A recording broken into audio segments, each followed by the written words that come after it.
ఎన్నికల ప్రచారంలో ఉన్నటువంటి ఏపీ పీసీసీ అధ్యక్షురాలు షర్మిల ఎన్నికల ప్రచారంలో వివాదాస్పదమైనటువంటి వ్యాఖ్యలు చేస్తున్నారు. ఆమె మాట్లాడినటువంటి మాటలన్నింటినీ కూడా వైఎస్ఆర్ కాంగ్రెస్ పార్టీ శ్రేణులు తీవ్రంగా తప్పుపడుతున్నటువంటి పరిస్థితి. మరోవైపు చూసుకున్నట్లయితే గనక చంద్రబాబుకి మేలు చేసేందుకే ఆమె ఈ విధంగా వ్యవహరిస్తున్నారంటూ వైఎస్ఆర్సీపీ శ్రేణులు పెద్ద ఎత్తున మండిపడుతున్నాయి. ప్రస్తుతం ఇదే అంశానికి సంబంధించి మనతో మాట్లాడేందుకు ఎమ్మెల్సీ వరద కళ్యాణి ఉన్నారు, మాట్లాడదాం.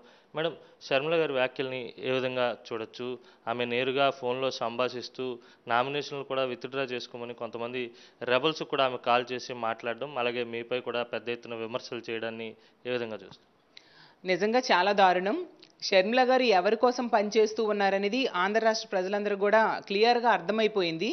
ఆవిడ ప్రజల కోసం పనిచేయట్లేదు, ప్రజల ఎజెండాతో పనిచేయట్లేదు, తన వ్యక్తిగత ఎజెండాతో పనిచేస్తూ ఉన్నారనే విషయం ప్రజలందరూ అర్థం చేసుకున్నారు.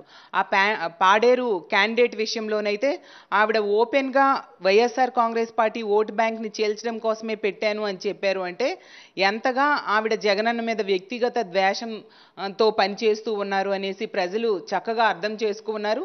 అసలు ఎంతవరకు మనం చూస్తే ఆవిడ ఒక్కరైనా టీడీపీ సర్పంచ్ని ఆవిడ జాయిన్ చేసుకున్నారా, ఒక జనసేన కార్యకర్తని అలా కాంగ్రెస్ పార్టీలో జాయిన్ చేసుకున్నారా, ఒక బీజేపీ కార్యకర్తని జాయిన్ చేసుకున్నారా? ఎంతసేపు వైఎస్ఆర్ కాంగ్రెస్ పార్టీ వాళ్ళని బలవంతంగా బ్రతిమాలో జాయిన్ చేసుకోవడానికి ట్రై చేస్తూ ఉన్నారు. అక్కడే అర్థమవుతూ ఉంది జగనన్న మీద ఆవిడ ఎంత వ్యక్తిగత ద్వేషం పెంచుకున్నారో అనే విషయం. అసలు కాంగ్రెస్ పార్టీలో ఆవిడ చేరారు. కాంగ్రెస్ పార్టీ అనేది ఏమిటి? ఎఫ్ఐఆర్లో వైఎస్ఆర్ గారి పేరుని పెట్టింది, వైఎస్ఆర్ గారి కుటుంబాన్ని సర్వనాశనం చేయడానికి ప్రయత్నించింది, వైఎస్ఆర్ గారి పేరుని పోగొట్టడం కోసం కూడా ఎన్నో రకాలుగా ప్రయత్నించిన పార్టీ కాంగ్రెస్ పార్టీ. అలాగే ఆంధ్రప్రదేశ్ రాష్ట్రాన్ని అడ్డుగోలుగా విభజించి తెలంగాణకు ఆస్తులు ఇచ్చి ఆంధ్రప్రదేశ్కి అప్పులు ఇచ్చిన పార్టీ కాంగ్రెస్ పార్టీ.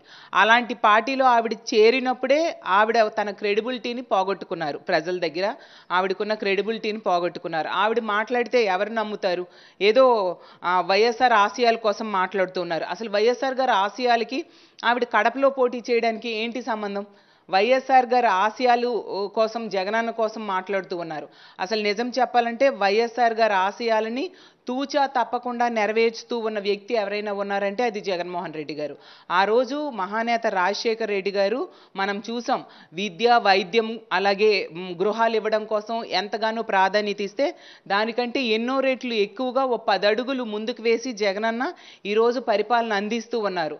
గతంలో వైఎస్ఆర్ గారు ఫీజు రీఎంబర్స్మెంట్ అని ఇచ్చేవారు.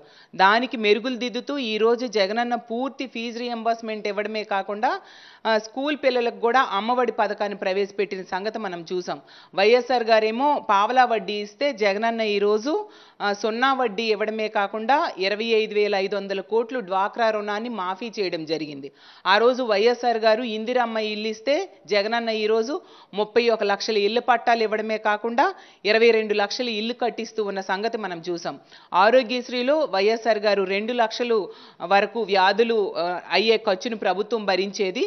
ఈరోజు 25 లక్షల వరకు పేద ప్రజలకు అయ్యే వైద్యం ఖర్చుల్ని జగనన్న ముఖ్యమంత్రిగా ఈరోజు పేద ప్రజలకు ఇస్తూ ఉన్న పరిస్థితి మనం చూసాం. వైఎస్ఆర్ గారు ముఖ్యమంత్రిగా ఉన్నప్పుడు 800 వ్యాధుల వరకు ప్రభుత్వం ఆరోగ్యశ్రీలో పెట్టి వైద్యం చేయిస్తే ఈరోజు జగనన్న ముఖ్యమంత్రి అయ్యాక 3,200 వ్యాధులకి ఉచితంగా వైద్యం చేయిస్తూ ఉన్న సంగతి. అంటే వైఎస్ఆర్ గారి ఆశయాలను నెరవేరుస్తూ మరింతగా మెరుగులు దిద్దుతూ ఇంకో 10 అడుగులు ముందుకు వేసి జగనన్న ఈరోజు పరిపాలిస్తూ ఉన్నారు. అలాగే మెడికల్ కాలేజీలు తీసుకుంటే వైద్య రంగంలో కొత్త పొంతలు తొక్కిస్తూ ఒక విప్లవాత్మకమైన మార్పులు తీసుకొస్తూ వైఎస్ఆర్ గారి ఆశయాల్ని కొనసాగిస్తూ ఈరోజు 17 మెడికల్ కాలేజీలని మన ఆంధ్రప్రదేశ్ రాష్ట్రంలో జగనన్న కట్టిస్తూ ఉన్న సంగతి చూసాం. ఈ విధంగా వైఎస్ఆర్ గారికి నిజమైన వారసుడు అంటే అది ఖచ్చితంగా జగనన్నే. ఆ విషయం ఆంధ్ర రాష్ట్ర ప్రజలందరూ కూడా ఎంతగానో నమ్ముతూ ఉన్నారు. అందుకే అంత బ్రహ్మాండమైన మెజారిటీతో 2019లో పట్టం కట్టడమే కాకుండా ఇప్పుడు జగనన్న సభలకు కూడా సిద్ధం సభలకైతేనే బస్సు యాత్రలకైతేనే ప్రతి మీటింగ్లో కూడా తండోపతండాలుగా వచ్చి వైఎస్ఆర్ గారిని జగనన్నలో ఈరోజు చూసుకుంటూ ఉన్న పరిస్థితి. షర్మిల గారు తీసుకుంటే ఎక్కడికి వెళ్ళినా కానీ వైఎస్ఆర్ కుమార్తెను, వైఎస్ఆర్ బిడ్డను అని చెప్పుకుంటున్నప్పటికీ కూడా అసలు జనం నుంచి స్పందన రావడం లేదు. ఎక్కడ కూడా జనం బయటకు వస్తున్నట్టుగా కూడా ఎక్కడా కనపడటం లేదు. ఎందుకు అంటే షర్మిల గారు వైఎస్ఆర్ గారి ఆశయాల్ని తూట్లు పొడిచిన వ్యక్తి. ఎందుకంటే చంద్రబాబు నాయుడు గారి చేతిలో ఆవిడ రిమోట్గా మారిపోయారు. చంద్రబాబు నాయుడు గారి ఎజెండాలో ఆవిడ పనిచేస్తూ ఉన్నారు. ఇప్పుడు చంద్రబాబు నాయుడు గారు, వైఎస్ఆర్ గారు ఒక పెద్ద అవినీతిపరుడు అని ముద్ర వేయడానికి ట్రై చేస్తే అతనింటికి ఎప్పుడు వెళ్ళారో అప్పుడే ఆవిడ ప్రజల్లో ఉన్న నమ్మకాన్ని కోల్పోయారు. అలాగే వైఎస్ఆర్ గారిని పంచులు ఓడదీసి కొడతానన్న పవన్ కళ్యాణ్ గారి ఇంటికి వెళ్ళినప్పుడే ఆవిడ తన క్రెడిబిలిటీని కోల్పోయారు. అలాగే పావురాలగొట్టలో పావురం అయిపోయారు అని చెప్పి రేవంత్ రెడ్డి గారు వైఎస్ఆర్ గారి మహానేత గారి మరణాన్నే కించపరుస్తూ మాట్లాడిన వ్యక్తి. అలాంటి వ్యక్తితో చేతులు కవిలిపి ఇప్పుడు పనిచేస్తూ ఉంటే ప్రజలు ఈరోజు షర్మిల గారిని చీకొడుతూ ఉన్న పరిస్థితి. షర్మిల గారు రిమోట్లు అంటూ కూడా మాట్లాడుతూ ఉన్నారు. అసలు తెలంగాణలో పార్టీ పెట్టి ఆ పార్టీ రిమోట్ని ఆ రేవంత్ రెడ్డి చేతిలో పెట్టేయడమే కాకుండా ఈ ఆంధ్రప్రదేశ్ రాష్ట్రంలో చంద్రబాబు నాయుడు గారి చేతిలో రిమోట్గా, కాంగ్రెస్ పార్టీ చేతిలో రిమోట్గా మీరు మారిపోయారనే విషయం రాష్ట్ర ప్రజలందరికీ తెలుసు. నిజంగా ఈ రాష్ట్రంలో ఎంత చక్కటి పరిపాలన జరుగుతుంది, వైఎస్ఆర్ గారి ఆశయాలు ఏ విధంగా కొనసాగుతున్నాయి అనే విషయం మీకు తెలియాలంటే గ్రౌండ్ లెవెల్లో ప్రజల దగ్గరికి వెళ్ళి కనుక్కోండి. ఈరోజు పాఠశాలలకు వెళ్ళినా, హాస్పిటల్స్కి వెళ్ళినా మీకు తెలుస్తుంది. గవర్నమెంట్ పాఠశాలలైనా, గవర్నమెంట్ హాస్పిటల్స్ అయినా కార్పొరేట్ స్కూల్స్కి, కార్పొరేట్ హాస్పిటల్స్కి ధీటుగా ఈరోజు జగనన్న డెవలప్ చేయడం జరిగింది. ఎక్కడ చూసినా అభివృద్ధి, సంక్షేమము కనిపిస్తూ ఉంది. కాబట్టి గ్రౌండ్ లెవెల్లో ప్రజల దగ్గరికి వెళ్ళి కనుక్కుంటే తెలుస్తుంది షర్మిలమ్మ. ఆ విషయం గుర్తుంచుకోండి. జగనన్న చెల్లెలుగానే మీకు గౌరవం అందరూ ఇస్తూ ఉన్నారనే విషయం మీరు మర్చిపోవద్దు. కాబట్టి మీరు నిజాలు తెలుసుకొని మాట్లాడండి. ఆంధ్ర రాష్ట్ర ప్రజలు ఎవరు కూడా మీరు చేసే తప్పుడు ఆరోపణలు నమ్మరు. ఖచ్చితంగా 175కి 175 సీట్లు జగనన్నకి ఇచ్చి మళ్ళీ ముఖ్యమంత్రి చేయడానికి ఈ రాష్ట్ర ప్రజలందరూ కూడా సిద్ధంగా ఉన్నారని తెలియజేస్తూ ఉన్నాను.